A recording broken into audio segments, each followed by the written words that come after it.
Hello, नमस्कार. जर तुम्ही महाराष्ट्रीयन मराठी असाल आणि तुम्हाला कन्नड शिकायचं असेल, तर काय नक्कीच.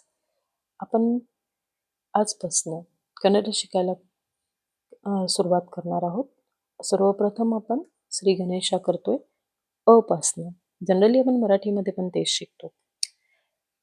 तर आज आपण शिकणार आहोत अ, आ, ई आणि ई हे 4 लेटर्स. आणि कसं आहे ना बघा, या 4 लेटर्समध्ये तुम्हाला काय करायचं आहे, थोडी-थोडी प्रॅक्टिस करायची आहे. कारण बेसिकच हे आहे. जर तुम्ही हे व्यवस्थित शिकाल, तर day by day, day by day तुम्हाला ही जी भाषा आहे, तर या भाषेचं जे महत्त्व आहे किंवा या भाषेची जी गोडवा आहे ना, तो कळायला सुरुवात होईल. सो आज आपण करतोय.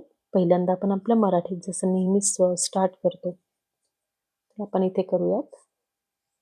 श्री गणेशाय नमः. आज आपण पहिल्यांदा लिहितोय लेटर अ.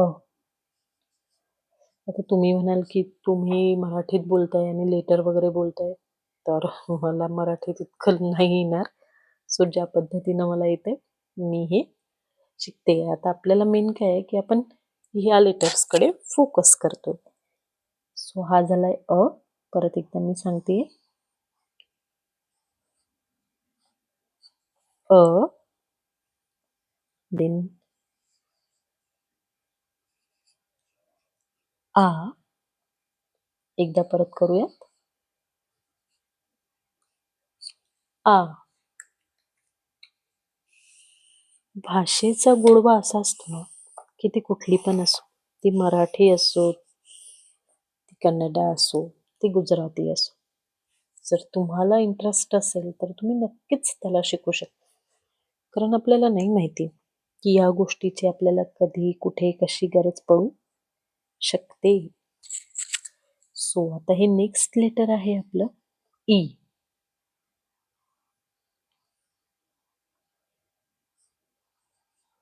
ई.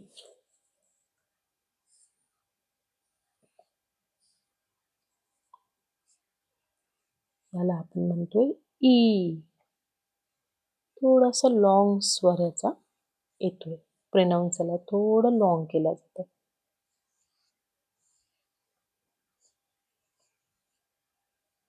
ई. आता तुम्हाला याची प्रॅक्टिस करायची आहे आणि मला नक्कीच कळवा. तुमचे फीडबॅक माझ्यासाठी खूप जास्त व्हॅल्युएबल आहेत. आणि हा तुम्हाला आजचा जर व्हिडिओ आवडला असेल, तर नक्कीच लाईक, शेअर, सबस्क्राईब करा.